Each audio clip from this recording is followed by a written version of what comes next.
Welcome back to PedalBox, and this time we're implementing some viewer feedback on our exhaust mounts from a few episodes back, so stick around and see how you can help us finish this project.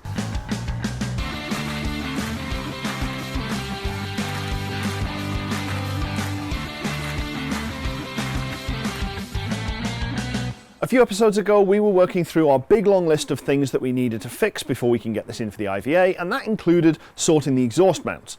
Ultimately the rubber has perished a little, stretched, and now the exhaust rattles on the diffuser, which is annoying, albeit not an actual failure.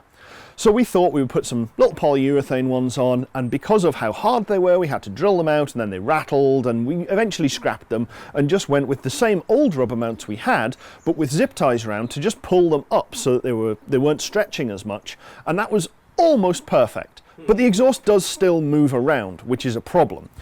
And somebody in the comments, Peter from Project Supercar, commented that why don't we just move the top mounts in slightly, make them closer together, so instead of it being a rectangle where it can just swing about the 2 points like that, instead we make it into a trapezoid, and that will stop it being able to rock as freely. And I thought, that's genius. Why didn't we do that the first time? And I have absolutely no idea why we didn't do that the first time, but that's what we're going to implement today because it is raining and those brackets can come off and we can go in the garage and do it in the dry.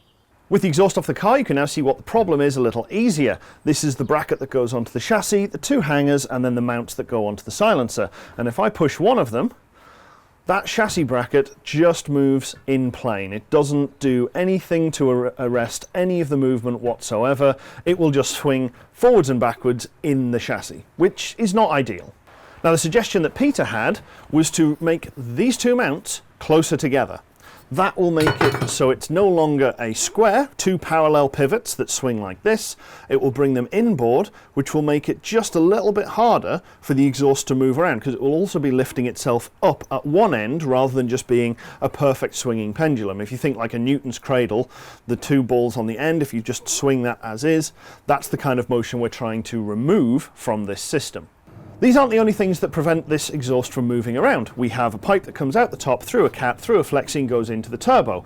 That does arrest an awful lot of the forward-backward movement, but this actually achieves two things by moving these mounts slightly closer together. By using the same size hangers, moving them in at the top actually shortens the distance top to bottom. Obviously it's not just a straight link anymore, it's on the hypotenuse, so it's slightly shorter distance for the same length. That will lift it up, and that also accounts for some of the sag we will inevitably get in these hangers.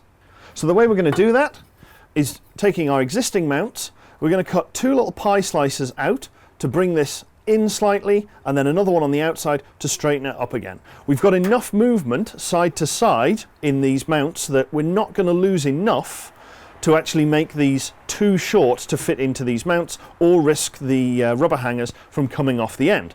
So we're just going to pie slice these really quick, weld them up, and hopefully that's going to have enough of an effect.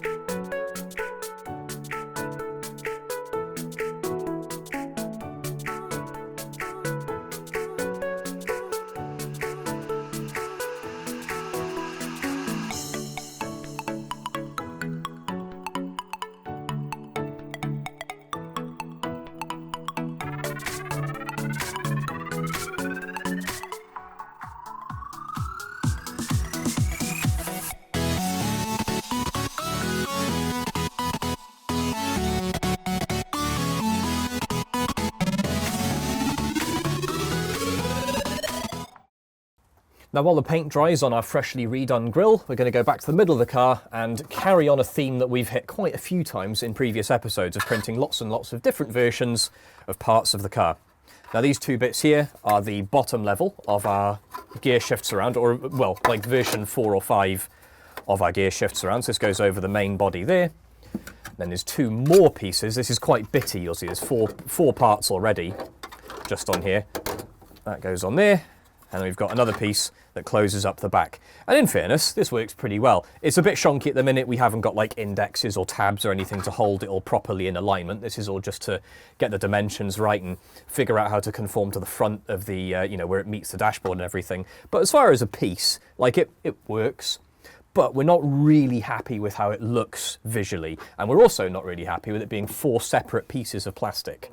So here's version 5 or 6. Now it's a lot taller than any of the individual pieces I've just showed you, but it is the whole stack top to bottom. Now it's in 2 pieces. We've got some nice little interlocking tabs to hold everything lined up properly. So now I can pop the front on there and the back on there, and we're away.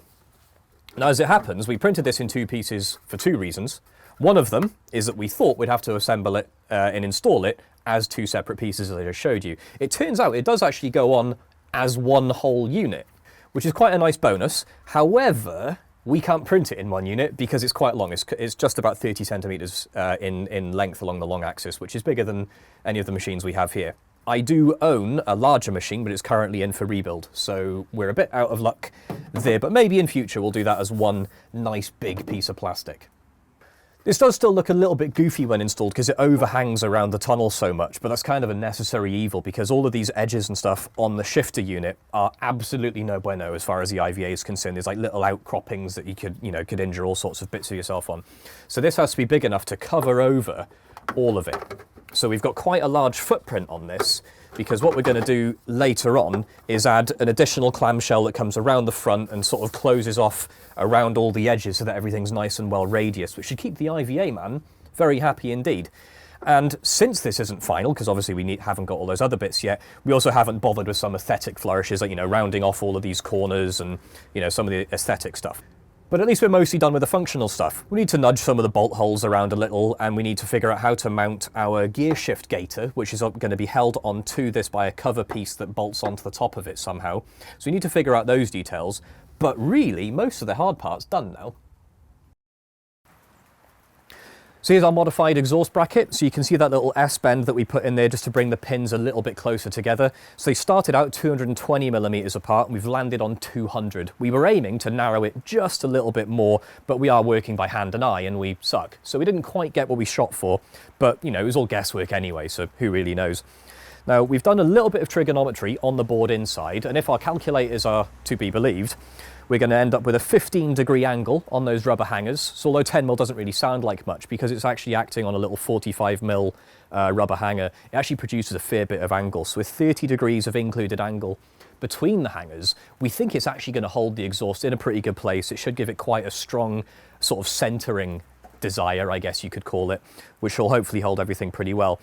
It is possible that we've brought them too close together, and they're not quite going to conform where we need them. It might be that we haven't closed them up enough. Thankfully, it's not a huge amount of work to do this. It only took us about half an hour of real tool time.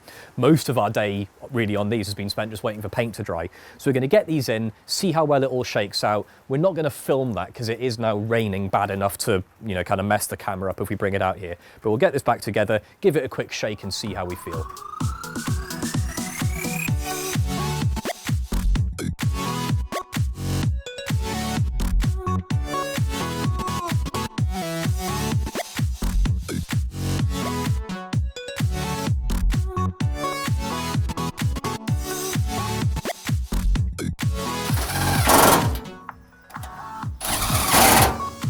Well, that's all in.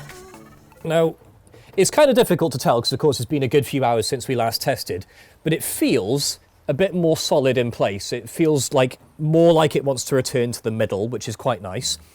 And let's have a... Oh, I can actually there's a little gap under the outlet. And on both sides, yeah, we've picked the exhaust up a little bit, which is a nice little win, and it feels like it more wants to sit in the middle.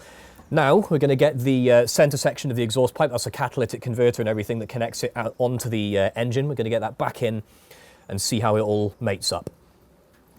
Well, thanks very much for watching. Thanks especially to Peter at Project Supercar for pointing us at this. It has actually improved our exhaust a fair bit, both in terms of where it sits and how it sits. So happy days. Thank you very, very much.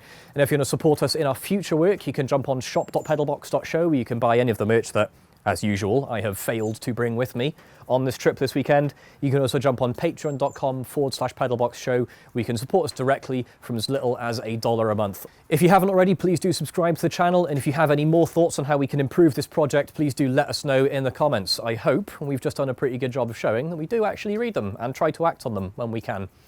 That's it for this episode, folks. Thanks very much for watching. We'll see you next time.